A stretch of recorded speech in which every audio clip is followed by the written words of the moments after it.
Greetings and welcome. We are in Junior English, and our objective for the hour is to make some introductory comments in regards to the topic so important in American thought, the Harlem Renaissance. And we'll especially look at one particular poet of the Harlem Renaissance, Langston Hughes, the great poet, American poet Langston Hughes. I want to begin by making some observations that we should intuitively probably already know, but maybe we haven't legitimately thought about. Think of it this way. Lincoln will sit down and write the Emancipation Proclamation. A proclamation declaring the emancipation of slaves of the South. How many slaves are we talking about in the South? Hundreds of thousands. Slaves. We're talking about huge numbers of people. But wait a minute. Emancipation means what? Freedom. As soon as the Emancipation Proclamation is published, all the slaveholders of the South go, oh, okay, they all get to leave the plantations. Is that what happens? No. The Civil War is fought to validate the freeing of all of these slaves. It takes 4 years of a horrific war, as we talked about when we talked about the Gettysburg Address. Remember, we talked about 10 Orleans in 3 days dying in one battle of a 4-year war, right? But wait a minute, and this is where, Mr. Beck, sometimes we find ourselves saying, dude, I can't believe it. I did a history class and it never really occurred to me. Think about this, Mr. Mortimer. Who wins the Civil War? The North wins the Civil War, right? Freeing, then, all of the slaves. Yay! But wait a minute. Freeing them to do what? Now I'm hoping you are taking notes. Freeing them to do what? We're talking about tens of thousands of people who have, from their birth to their present moment in their life, done nothing but be a slave. It's foundational to understanding what it means to be a slave, Ricardo. You're not allowed to read. You're not allowed to write. You've never been educated. The only skill set that you have is to know how to do what? Farm. Work as a slave from sunup to sundown. And all of a sudden, all of these slaves are told, you're free. Their obvious question is, can you understand the dilemma here, Oz? The obvious question is, free to do what? Free? What do you mean free? Well, you're not a slave anymore. There were a large number of plantation owners who in fact said immediately, we need you to leave the plantation. What do you mean leave the plantation? Well, like, where are we going to sleep tonight? It's not my problem. Civil War's over. You're emancipated. Goodbye. Well, what am I going to eat? Not my problem. You figure it out. Well, I got to buy food. I need money. I got no money because I've only been a slave all my life. It's not like if I'm a slave, they pay me money. I work for my meal. I get it every night. They give it to me. Now there's no they to give me a meal. Where will I go? Are you ready for the next one? See, I like to blow your minds a little bit. It's the whole thing of, dude, I filled out a worksheet in history class on this one, but it never friggin' occurred to me. You free millions of these people. What are they going to do? Where are they going to go? They got no money. They've never exchanged currency for the most part.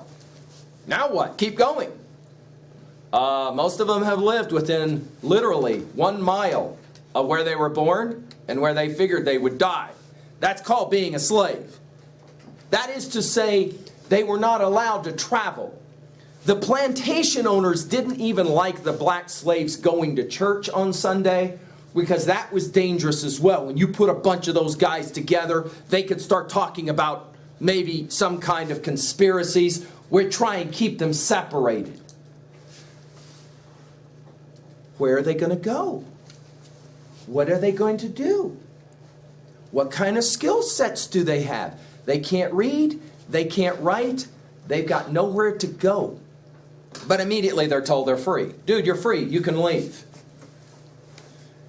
There's several answers to this difficult, thorny question of what happens after the war.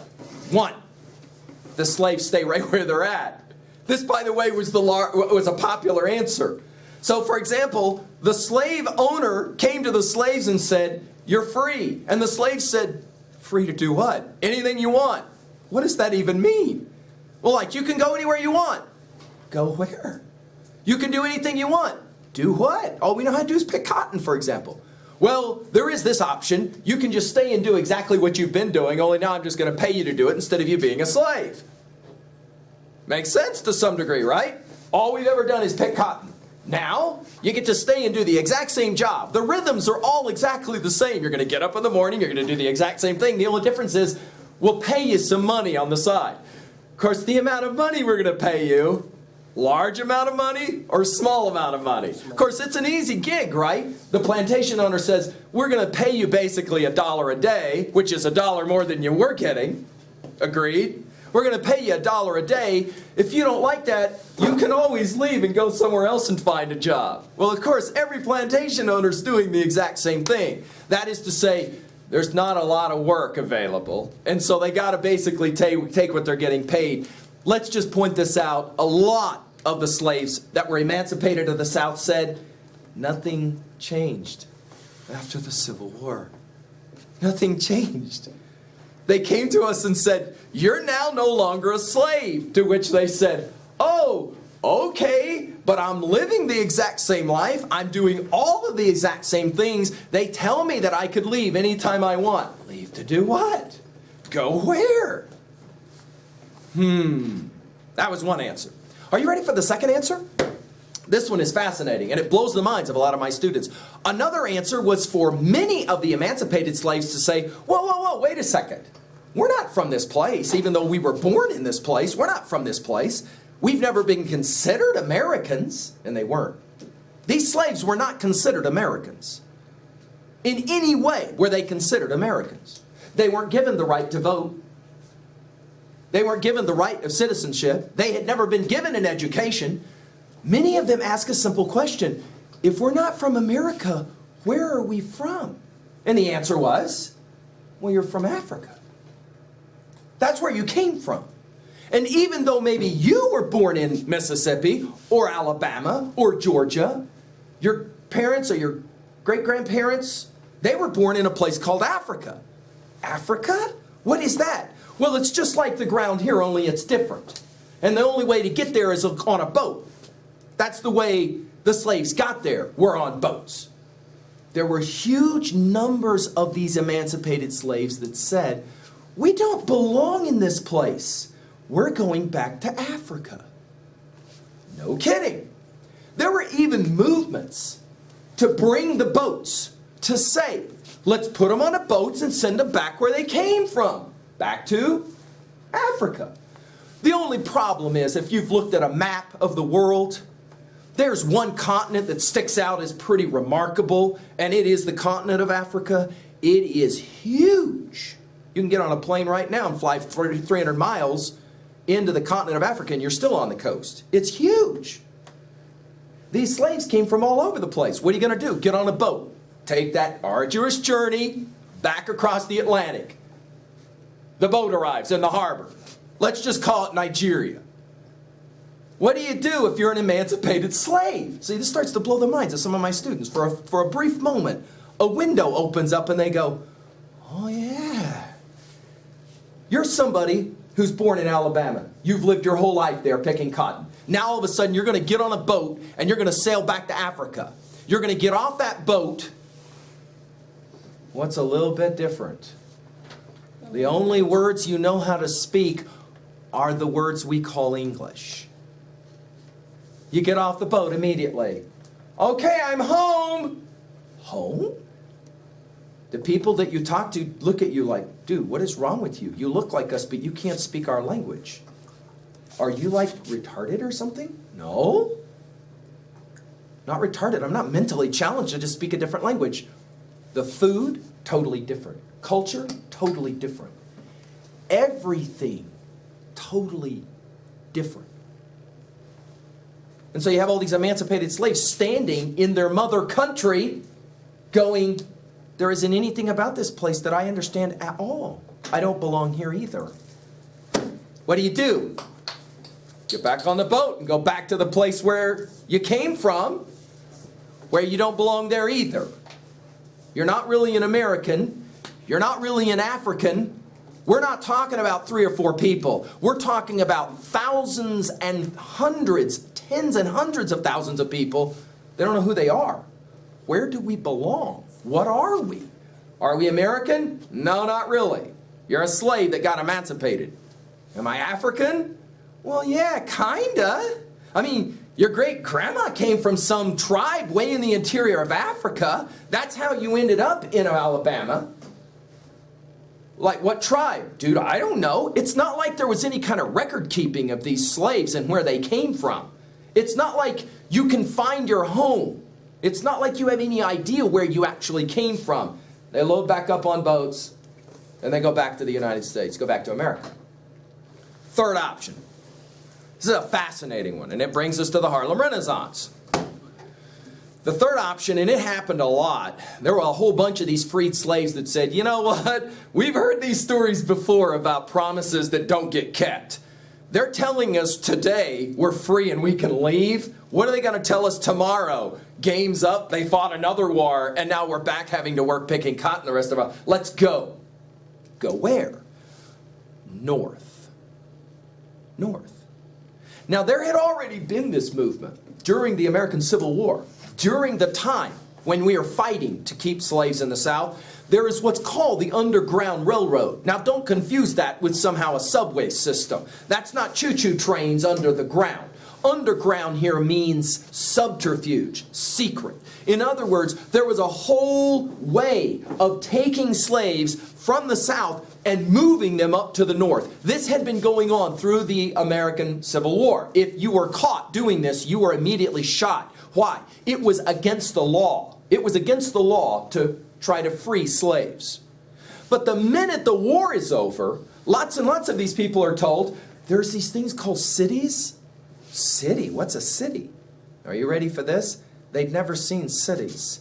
In the Deep South, they were working on plantations. They rarely ever saw the city. They lived out in the fields, in the country. Yeah, there's these things called cities up north. And all you got to do is get up there. Oh, okay. Well, let's go. We'll be there in a few hours. Well, no. It's going to take you, if today you get in your vehicle in Mobile, Alabama, and you decide you want to drive to New York City, you're going to be in your vehicle driving at 80 miles an hour quite a while. It's a long ways. Oh, well, they just got in their cars and drove. Oh, yeah, no cars. Oh, well, they just got in their buggies and drove. Buggies have to be pulled by horses. You got to have bank to own a horse. The only way they're going to get to New York City from Mobile, Alabama is to walk. There were lots of them. Oh, well, hey, dude, I'm talking about tens of thousands of people just start walking north towards, well, the greatest city in America was then already known as New York City. Let's go to New York City. That's where we'll go. Of course, there's problems here already. What are you going to eat while you're going there? Where are you going to stay? Where are you going to sleep? We're talking about weeks to get up there. And if you leave in, for example, October, in Mobile, Alabama in October, it's 80 degrees. Agreed? It's a nice October in Mobile, Alabama. What happens when you get up, though, into Kentucky? Already, what do we know about October? Cold? We're talking about slaves that have never seen snow in their whole life. They had lived their whole life without shoes. They didn't need them. When you live in the South, it doesn't get that cold. Lots of them freeze on the way there, starve on the way there, are killed on the way there. Why would some people in the North be just a little bit torqued at slaves? See, I've said this, and sometimes juniors just go, I never thought of that. Think of it this way. Stevens there is married to a guy in the north who goes off and fights in the war. He gets both his legs blown off and he comes back home. Guess what? Now he can't work. Why did he get his legs blown off if he was fighting for the North? What was the project of this Civil War? It was to do what? Stevens' guy gets his legs blown off, and the only answer he can give as to why is, I got my legs blown off so that slaves could be free. That's the answer. And then all of a sudden they start coming north. By the tens of thousands, they start coming north. What are they going to eat? Where are they going to live? There are a whole lot of freed slaves who end up dying because no one wants them north. Nobody wants them. So where do they go? Well, ultimately they find their ways primarily to the cities. And one of the biggest cities, of course, is New York City. Now today, if you visit New York City, you can drive all over that city, but it's actually a city of cities. That is to say, neighborhoods. Our word neighborhoods assumes the word borough. Cities within the city. New York City started out as 5 cities, actually. All right? They were 5 neighborhoods that grew kind of next to each other and started to grow, expand. Those neighborhoods were built around primarily ethnic origins. No kidding. You can track this really interestingly as well. You can look at your last name. You can start asking, who was my grandpa, my great-great-grandpa, my great-great-great-grandpa, and most of you will discover that your ancestry came from across the ocean somewhere. Where? They showed up, guess what? Where? Most immigrants came through New York City. Many of them stayed. If you came from Italy, you stayed in one part of New York. If you came from Ireland, you stayed in another part. Do you got me? Harlem became the place where African Americans settled and lived. Now, there were already large numbers of blacks living in Harlem, but Harlem is the place where all these people show up. Write down in your notes, why might 1 or 2 of the blacks living in Harlem be concerned about the tens of thousands of black people showing up after the American Civil War? Why might they be worried about that? Jobs. Yeah, think about it. What are they going to do for money? Well, I don't know. Are there any jobs available? I don't think so. And if there are jobs available, the people who were originally living there, they think they ought to be the ones getting the jobs. Of course, here's a problem. To do a job, you got to have a skill set. If you can't read, you can't write, it's awfully hard. Where are all the crops being grown in New York City? Blows the minds of these people. They're like, where are the crops? Like, where are the cotton fields? Have you been to New York City? Have you seen pictures? There ain't much for land there, guys. You don't grow nothing in New York City. Well, like, where are the jobs then? I know how to work with a shovel. Like, I know how to hoe things and stuff. I know how to pick cotton. We ain't got no cotton up here. Where are they going to live?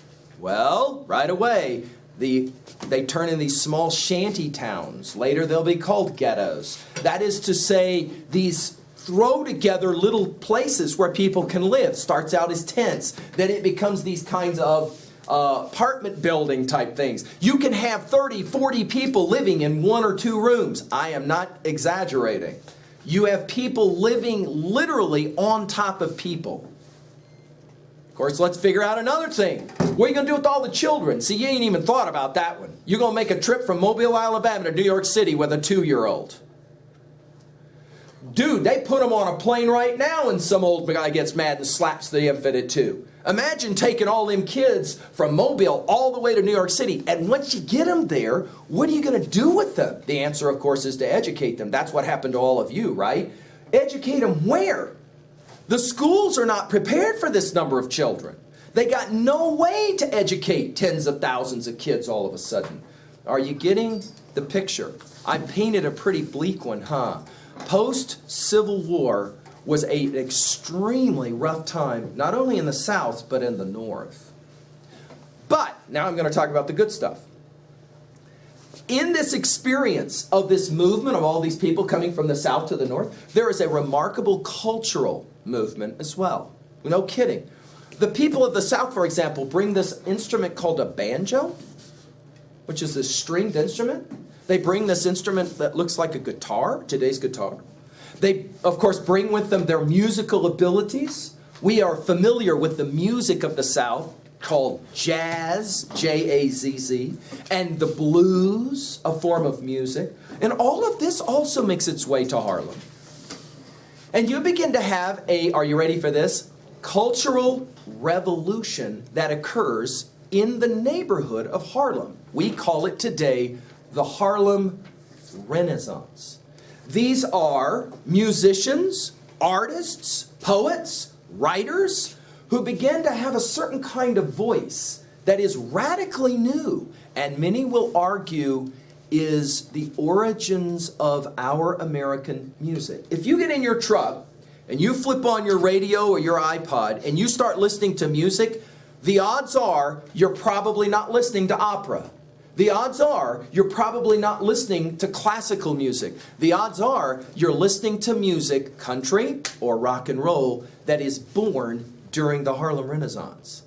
That music comes from this time period. If you listen to rock and roll music, you're really listening to country music. There was no rock and roll before there was country music. But are you ready for this? There was no country music before there was gospel music. The music comes out of the churches. The people of the South bring with them the music of their churches, where they had been singing all their life in rhythm and in a cappella music. And then they brought with them the instruments. Of course, the crossover, major crossover, we always think of as Elvis, don't we? Elvis comes from what part of America?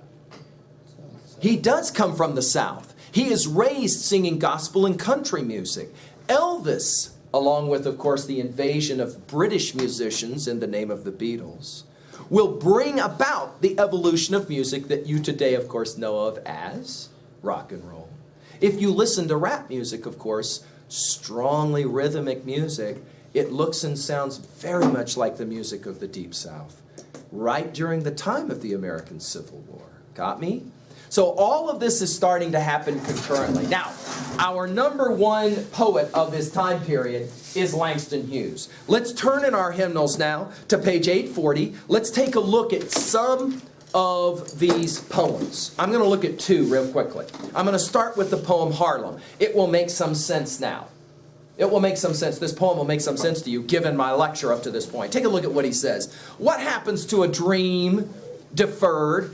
What does deferred mean? Put off or turned down, right? We all know what a dream is. That which I hope for, correct?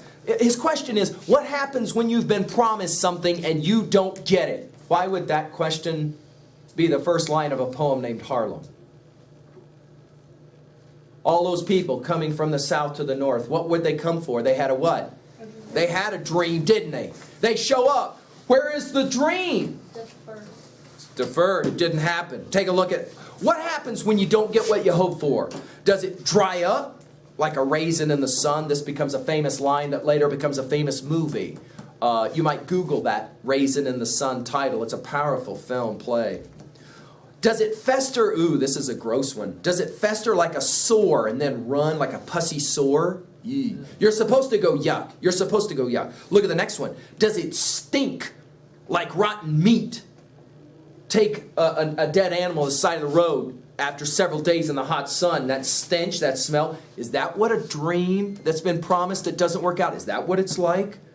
Or does it crust and sugar over like syrupy sweet? Promises, promises, promises, never happens, never happens, never happens. Space, do you see it in the poem? Space, maybe it just sags like a heavy load after being promised over and over again. It's